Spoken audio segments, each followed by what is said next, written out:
चलिए साथियों, कैसे हैं? तो मैं हूं गोविंद सर। आप सभी लोग का हमारे इस ब्लॉग में स्वागत है। जैसा कि मैं आज बारिश भी हो रही है, मैं बहुत दिनों बाद आप लोगों से लाइव आ चुका हूं और लाइव आकर आप लोगों से बात होती है और थोड़ा समय नहीं मिल पा रहा था। तो चलिए आज हम लोग पुनः बात करेंगे कि राहुल गांधी की जो बिहार में रैली चल रही, बिहार में जो अभी जो परिवर्तन रैली की तरह से वहाँ पे जो SIR के खिलाफ वहाँ पे बिहार में जो चल रहा है उसमें क्या है और उसमें वो कब तक चलेगा, कितने जिले से होकर चलेगा, उसका क्या प्रभाव है।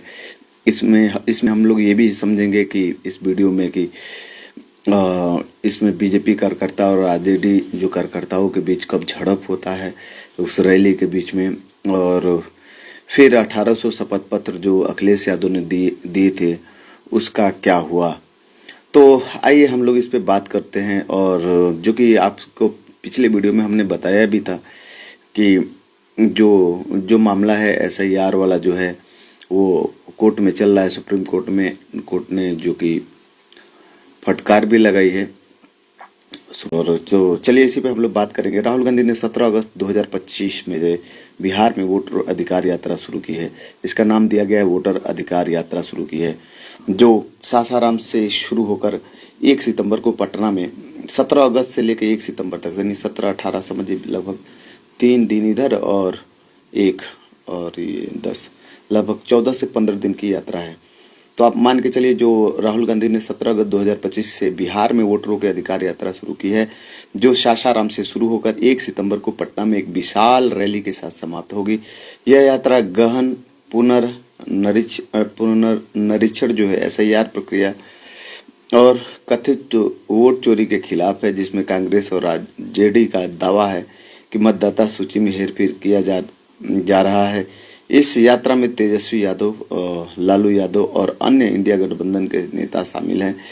यह 1300 किलोमीटर की यात्रा है जो 23 से 30 जिलों को कवर करेगी और 2025 के विधानसभा चुनाव से पहले विपक्षी एकजुटता और जन जागरूकता का संदेश दे रही है। आपको राम राम। बढ़िया है, आप बढ़िया है ना। तो यहाँ पे बिहार में जो अभी चल रहा है, आप सभी साथी जो जुड़े हुए हैं, अर्जुन कुमार जी हैं, आप लोग तो बिहार में अभी जो मामला चल रहा है 65 लाख फर्जी वोटर जो है, जिसमें आप लोग सोशल मीडिया के माध्यम से देखे ही हैं कि कैसे ही चुनाव आयोग जो है और चुनाव आयोग का जो संबंध BJP से है, और देखिए कैसे बड़े पदों पे, न्यायाधीश के पदों पे इन लोगों ने कब्जा कर रखा है और इस प्रकार से वोट चोरी किया गया है।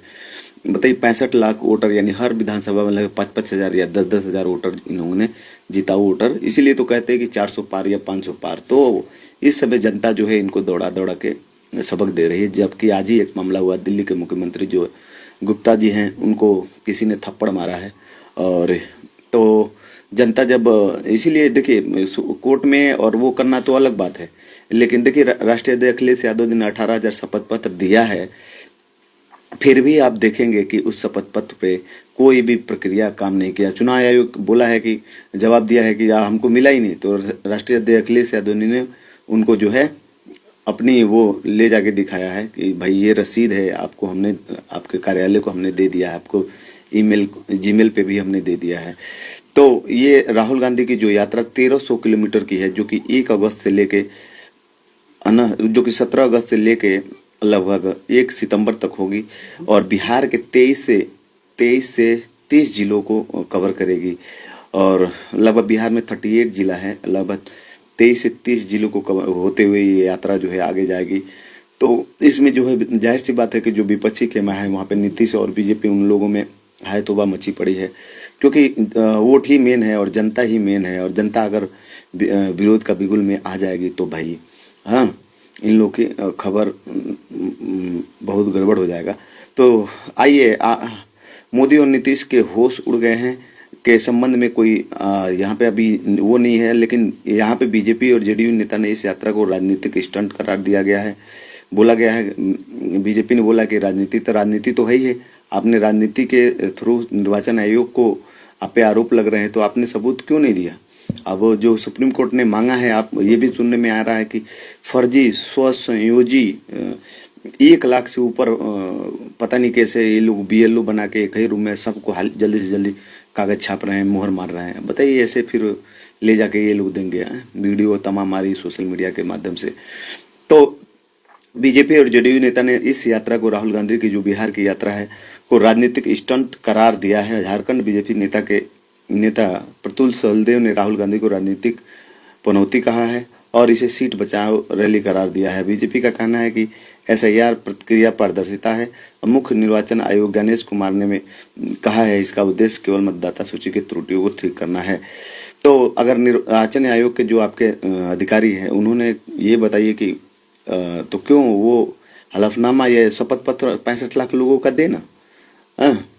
तो आइए यहाँ पे बीजेपी और रास्ते में जब राहुल गांधी की रैली चल रही थी उसी में बीजेपी कार्यकर्ता और आरजेडी कार्यकर्ताओं ने आपस में झगड़ा किया के बारे में आइए हम लोग कुछ जानकारी लेते हैं। नवादा जो है, हालांकि नवादा के हसुआ में राहुल गांधी की यात्रा से पहले पोस्टर लगाने को लेकर बीजेपी और कांग्रेस कर्ताओं के बीच तीखी नोकझोंक हुई थी, जिसमें बीजेपी के पूर्व विधायक अनिल सिंह को पुलिस ने हिरासत में लिया। यह घटना तनावपूर्ण थी, लेकिन हिंसक झड़प की कोई पुष्टि नहीं हुई है। लेकिन झड़प हुई थी जो हथुआ जो है वहाँ पे बिहार में, वहाँ पे आप लोग जान ही रहे। तो जो बीजेपी के जो भी नेता थे राहुल गांधी की रैली की तरफ झंडा लेके या क्रॉस करने की कोशिश कर रहे थे, जिसको लेके आरजेडी के नेताओं ने उनको भगाया और पुलिस ने बीजेपी नेता जो है जिनका नाम आ रहा है उनको हिरासत में लिया। तो यहाँ इंडिया गठबंधन इस यात्रा के जरिए बिहार में मतदाता जागरूकता बढ़ाने और बीजेपी जेडीयू के गठबंधन के खिलाफ माहौल बनाने की कोशिश कर रहा है। यात्रा का लक्ष्य दलित, पिछड़े और संख्यालघु वोटरों को एकजुट करना। 1 सितंबर को पटना में होने वाली रैली में गठबंधन के राष्ट्रीय स्तर के नेता शामिल होंगे, जो विपक्ष की एकता का प्रदर्शन होगा। इसके अलावा गठबंधन सीईबीओ और ओबीसी वोटरों के लुभाने के लिए मुकेश सहनी जैसे नेताओं पर ध्यान दे रहा है। तो 1 सितंबर को पटना में ये जैसे राहुल गांधी पहुंचेंगे 1 सितंबर को पटना में, वहां पे एक बड़ा सा मंच लगेगा और जहां पे और भी प्रदेशों के जो इंडिया गठबंधन के नेता है वो वहां पे जा सकते हैं और वहां से अपनी चुनावी जो बुगल है एक तरह से शुरू हो जाएगी। एक तरह से मान के चलिए बिहार में जो चुनावी बुगल है वो शुरू हो गया, स्टार्ट हो गया है। तो चलिए, जैसा कि आपका कर्नाटका में जो है, बेंगलुरु में जो है, वहाँ पे राहुल गांधी ने कर्नाटका में कहा है कि इतने वोट फर्जी हैं, लाखों वोटों के बारे में बताया है। तो वहाँ निर्वाचन आयोग ने बताया कि आपको शपथ पत्र दीजिए। तो राष्ट्रीय अध्यक्ष अखिलेश यादव जी ने बोला कि भाई हमने तो 1800 यूपी लोकसभा चुनाव के बाद आपको 18,000 लगभग शपथ पत्र दिए, मेल किए, ऑफिस में भी दिए, स्पीड पोस्ट किए, उसका भी जो है हमने रसीद लिया है, आपने उस पर क्या किया। तो इसको लेके इसमें चल रही है अभी भी 18,000 शपथ पत्र का रसीद के बारे में कोई स्पष्ट जानकारी उपलब्ध नहीं है, ऐसा बोला है निर्वाचन आयोग ने। संभवतः यह समाजवादी पार्टी एसपी अखिलेश यादव के किसी अभियान या बयान से संबंधित है। और तो आइए, इसमें सबसे बड़ी बात इससे क्या निकल के आ रही है। राहुल गांधी की वोटर अधिकार यात्रा बिहार में सियासी माहौल को गर्म कर रही है और इंडिया गठबंधन इसे 2025 के विधानसभा चुनाव से पहले एक बड़े जन आंदोलन के रूप में देख रहे। बीजेपी और जेडीयू इसे राजनीतिक नाटक बता रहे हैं। कार्यकर्ताओं के बीच तनाव की खबरें हैं, लेकिन हिंसा की कोई पुष्टि नहीं। अखिलेश यादव गठबंधन के साथ सक्रिय हैं, लेकिन 18,000 शपथ पत्र की रसीद उन्होंने दिखाई है, मीडिया के सामने भी प्रदर्शित किया है। इसके बाद ये सारी जो चीजें हैं, अभी ये घटनाएं हो रही है। तो आप लोग जो है देखिए, यहाँ पे जनता के बीच में क्यों बताना जरूरी है, क्योंकि जनता जाने, क्योंकि अपने यहाँ जो कानूनी प्रक्रिया है इतना लंबा हो जाता है एक सजा देने में नॉर्मली। तो आप सभी लोग जो है जनता के बीच में बताया कि इन्होंने कैसे जो है, अब समझ जाइए कि लगभग 43 एमपी जो है यूपी में, यूपी तो जनादेश अखिलेश यादव के साथ है, समाजवादी पार्टी इंडिया गठबंधन के साथ है। अभी भी समाजवादी पार्टी उत्तर प्रदेश में जीती हुई पार्टी है लोकसभा चुनाव में। तो लोकसभा चुनाव में जो है आपका सबसे अभी 43 इंडिया गठबंधन जो है जीती हुई है, मतलब जनादेश जो है इंडिया गठबंधन के साथ है। तो इसका मतलब अखिलेश यादव जी ने लगभग लाखों वोट में हेराफेरी का आरोप लगाया था, जिसमें 18,000 शपथ पत्र भी दिए थे। फिर भी चुनाव आयोग जो है वर्तमान में, चुनाव आयोग का संबंध जो है बीजेपी जो है अमित शाह जी के बहुत करीबी थे और उन्हीं के कुर्सी के पास वो रहते थे। और आज उनको बताइए निर्वाचन आयोग बना दिया गया है और उन्हीं के लिए काम कर रहे हैं। और यहाँ हम लोग की सबसे बड़ी बात यह है कि हम सभी जो समाजवादी साथी हैं वो हम लोग सोच रहे थे कि चुनाव हम लोग कैसे हार जा रहे हैं, जबकि अपने यहाँ तो अब समझ में आया है कि हम लोग ईवीएम और ईवीएम की रक्षा करना तो ठीक ही है, ऐसा नहीं है। ईवीएम की रखवाली करना वो तो ठीक ही थे, लेकिन एक प्रक्रिया ये लोग जो है वोट चोरी करने वाले जो लोग हैं जिनके ऊपर आरोप लग रहा है, या बीजेपी के जो लोग हैं, एक कदम और आगे चले गए। यानी इन्होंने वोटर लिस्ट में ही फर्जी नाम जो है अपने जैसे अपने वोटरों के ग्राम सभाओं में, जहां इनका खुद का ग्राम प्रधान हो, जहां इनके जाति के लोगों को खुद का वर्चस्व है, वहां पे खूब इन लोगों ने लगभग 5 या 10 हजार हर विधानसभा में इन लोगों ने वोट को बढ़ाया और ये लोग जीते। तो ये लोग जीतने के लिए, और यही वो कारण था ना कि बीजेपी के सारे लोग कहते रहे कि कुछ भी कर लीजिए, इस बार भी बीजेपी ही आएगा, मोदी ही आएगा, मोदी ही आएगा, है ना। आप सोचिए कि 12वीं के क्लास के बच्चों का, ये जो इंटर का हाई स्कूल का पेपर जो है उनके घर ये लोग भेजते हैं। इतने ये लोग मतलब घिनौने सोच के आदमी है, नस्ल भेदी हैं। हाँ बताइए, तो आप लोग हमेशा सतर्क रहिए। और सोचिए एक समाजवादी पार्टी के कार्यकर्ता जो उत्तर प्रदेश में कितना वो दिलेर है, कितना मतलब वो जाबाज है, संवैधानिक रूप से कितना रूप से सक्षम है, मजबूत है, घर परिवार से कितना सक्षम है कि जो अभी तक समाजवादी पार्टी का झंडा छोड़ा नहीं और समाजवादी पार्टी के झंडा तले अभी भी लोगों को जागरूक करने की कोशिश करता है।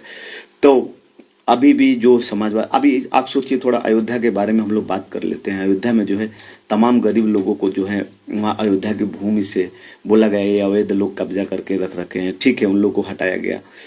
कुछ ये भी बातें आई कि आश्वासन दिया गया कि आपको कोई मकान या मिलेगा, ठीक है, उन लोगों को उजाड़ दिया गया। और उसी अयोध्या मंदिर की जो जमीन है उसका बंटा बाहर प्लाटिंग करा के यही बीजेपी के जो लोग हैं, तमाम सारे लोग हैं, उन लोगों ने उस जमीन का बंटा वोट प्लाटिंग करके बेचने का काम किया, जिसमें उनके खास तौर पे खास जाति के, खास धर्म के सारे जो एनजीओ हैं, जैसे बाबा रामदेव हो गया, है ना, इसको पूरी जमीन, अडानी हो गया, अंबानी हो गया।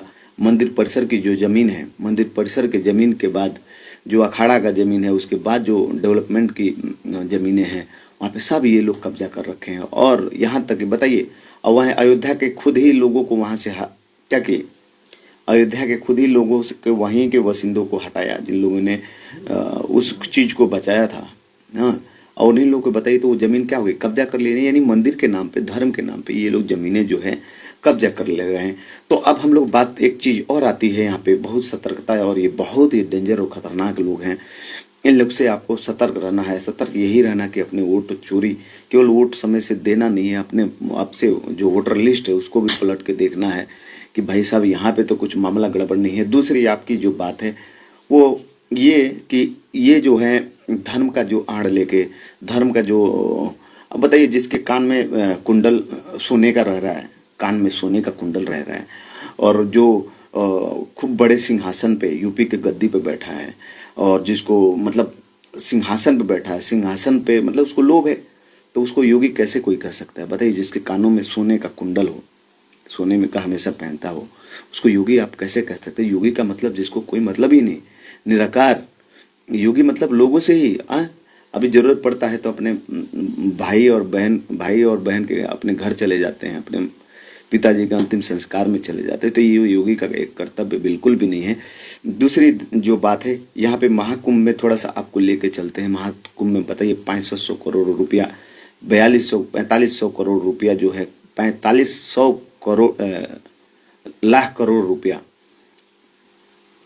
65 है ना। अब ये बताइए इतने जो है करोड़ रुपया जो है कुंभ मेला में आता है, और कुंभ मेला में आप लोग 4200 करोड़ और 6500 करोड़ और इतने जो पैसे हैं, वो पैसे कहाँ चले गए। वो फिर वहां से लेके अभी देखिए गंगा पूरे उफान पे, गंगा के अंदर सभी लोगों ने क्या कर लिया। इन लोग देखिए, प्रकृति सब कुछ सुनती है, सब कुछ जानती है, प्रकृति को कुछ भी बताने की जरूरत नहीं है। प्रकृति को किसी भी निर्वाचन आयोग के जैसे शपथ पत्र की जरूरत नहीं है। प्रकृति यानी भगवान या अल्लाह गॉड, जिसको भी आप मानते हैं भाई साहब, वो बहुत ही उसका लेखा जोखा हिसाब आप देखिए।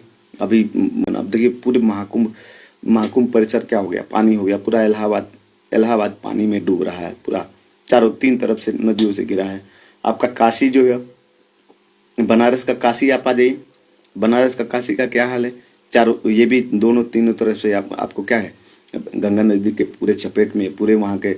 अच्छा सोचिए, ये लोग अगर काशी और इलाहाबाद में जो भी लोग हैं भाई साहब, अगर वहां पे लोग ना जाएं तो ये लोग खाने भी नहीं मर जाएंगे, है ना, इतना ध्यान रखिएगा। क्योंकि वहां ना तो खेत है ना कुछ है, नगर पालिका है, और ये हम आप लोग जाते हैं, उसी से इन लोग का रोजी रोटी चलता है। और हाँ, तो ये हमेशा आप लोग ध्यान रखिए। आप अगर 4200 करोड़ रुपया अगर 2025 को जो महाकुंभ में 4200 करोड़ रुपया का आपका बजट पारित होता है, उसमें 4200 करोड़ में आपका लगभग उसमें सभी के टैक्स के पैसे होते हैं। योगी आदित्यनाथ महाराज जी, आपको ये चीज ध्यान देना होना पड़ेगा कि उसमें मुसलमानों के भी टैक्स के पैसे, ईसाइयों के भी टैक्स। तो ये आप बताइए, वहां पे महाकुंभ में आपने क्या किया? अब वहां पे जो है भगदड़ कैसे हो गई सारे तुम्हारे। अच्छा आप बताते, इतने टेंट पड़े हैं, इतने वो टेंट सारे कहाँ गए? लोग जब गए तो पता ही ये लोग क्या किए, जो भी मठ मठ बना रखे। मैं वहां था, ठीक है, मैं 2-3 दिन वहां रहा और वहां रह के आया। तो भीड़ जाए या जाए, किसी भी अगर मठ के अंदर आप घुसते हैं, देखिए वहाँ पूरा बिजली की व्यवस्था जो है, यही में मुसलमानों का भी पैसा महाकुंभ में है। और यहाँ के वही जो मठाधीश है, वहाँ पे बीजेपी माइंडेड जो मठाधीश हैं, वो कह रहे हैं कि मुसलमानों को यहाँ दुकान नहीं लगाने देंगे, मुसलमानों को हम वहाँ आने नहीं देंगे, मुसलमानों के महाकुंभ से हम। अब बताइए, उसी उसमें तुम्हारे महाकुंभ के बजट में जो है तुम्हारी हैसियत नहीं है, उसमें मुसलमानों को भी टैक्स के पैसे हैं। तो कैसा इन लोगों ने बहुत बढ़िया तरीके से हाईजैक कर लिया महाकुंभ के पूरे मेला। और पूरा वहां का लाइट, पूरा टेंट, एक एक बांस, एक एक टेंट, एक एक कटरैन, जितना भी था भाई साहब, सब जनता के पैसे, जनता जनार्दन के पैसे का था, और जनता जनार्दन के पैसे के था। और मैं वहाँ 1-2 कैंप में अपने लोकल इधर देवरिया जिला के भी लगा रखे थे। मैं जब उसके गया अंदर, तो कुछ थी लोग वहाँ, तो उन लोगों ने बताया कि क्या बताएं, यहाँ इतना महंगा है रहना, टेंट हम लोग ला रहे हैं, बांस हम लोग ला रहे हैं, कटरैन ला रहे हैं, टेंट नहीं मिल रहा था। अब बताइए, वो सब मेला प्रशासन की जिम्मेदारी, मेला प्रशासन सारा टेंट पैसा सब कुछ देता है। ये आप सब लोग देख रहे हैं, आपके ही पैसे से वो मेला का आयोजन हो रहा है। दूसरी बात वहाँ का ये है कि वहाँ पे लगभग 13 मुख्य अखाड़े हैं, निरंजन अखाड़ा। तो अभी नेक्स्ट वीडियो में आप लोगों से उसी महाकुंभ के बारे में हम लोग सुनेंगे कि निरंजनी अखाड़ा और वो कितने अखाड़ा पड़ से है, वैसा संप्रदाय क्या है। तो इन लोगों ने क्या किया, वहाँ पे खाने के लिए, रहने के लिए टेंट और बिजली, और सारे बिजली की व्यवस्था, सारे पानी, लैट्रिन, बाथरूम, यहाँ तक कि खाने की भी व्यवस्था, और सभी को एनजीओ ट्रस्ट के प्रत्यक्ष या अप्रत्यक्ष रूप से या डायरेक्ट इन लोगों को लगभग लाखों बड़े बड़े जो कथा वक्ता गए हैं, जैसे जो पैसा, जैसे मान लीजिए देवकीनंद जी, अनिरुद्धाचार्य, सब लोग पैसा लिए थे, है ना, सब लोग एनजीओ के माध्यम से पैसा लिए हैं। अगर आप चाहते हैं कि एनजीओ, कोई इलाहाबाद के निवासी अगर हो, तो एनजीओ जो है वहाँ के महाकुंभ जो मेला परिषद है, मेला परिषद में आप जाके एक याचिका दायर करिए, अगर कोई सुन रहा है, कि एनजीओ में कितने पैसे जो है किसको दिया गया, किस ट्रस्ट ने कितने पैसे लिए। तो ये देखिए, वहाँ पे खाने के लिए भी पैसे लिए, वहाँ पे रहने, सब चीज के लिए। और उनको पैसे इसलिए दे दिया जाता है कि आपके शिविर में अगर कोई जनता आती है, आप गाना बजाइए, गाइए, है ना, बाजा वजा, सिलेंडर गैस सब भरने के लिए वहाँ पे पब्लिक का ही पैसा होता है। तो ये सबसे बड़ी बात है कि हमको सोचना पड़ेगा कि ये पैसा, इतना बड़ी मात्रा में जो पैसा था, हमारा, आपका, मुस्लिम और माइनॉरिटी सभी समाज के लोगों का था, लेकिन वहाँ पे कैसे हाईजैक किया गया। अभी 2 वोट चोरी का आरोप लग रहा है, इसके बारे में भी आप लोग समझे। वहाँ एक याचिका आरटीआई वहाँ पे दाखिल किया जाए, और वहाँ से जितने ट्रस्ट वाले हैं एनजीओ में, कितने उनसे पैसे लिए, ऐसे सार्वजनिक रूप से इन लोगों ने नहीं डाल रखा है। मैंने कोशिश की है निकालने के लिए।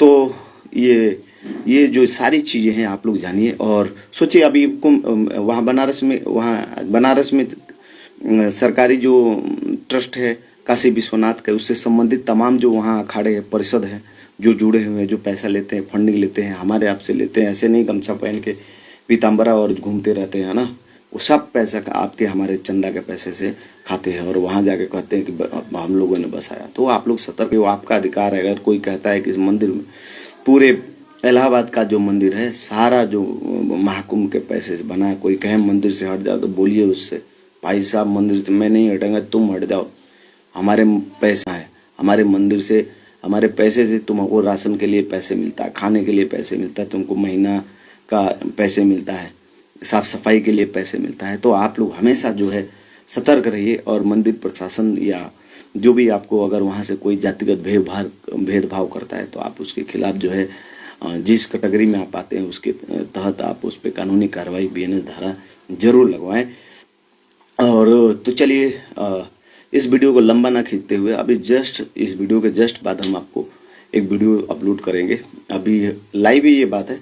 तो पहली बात तो ये तय हो गया कि महाकुंभ का पैसा इन लोगों ने कैसे कैसे खाया। पूरा महाकुंभ का पैसा जो है बिजली सब आप ही के पैसे से, आप जितने लोग देख रहे हैं ना, यहाँ एक पेन खरीदते हो तो टैक्स गवर्नमेंट को जाता है, तो वहाँ से पैसे जो है आपको पूरा मेला प्रशासन साउंड वाउंड सब है ना, यहाँ तक कि इतना देने के बाद NGO के माध्यम से ये लोग पैसा लेते हैं। तो आप लोग हमेशा सतर्क रहिए।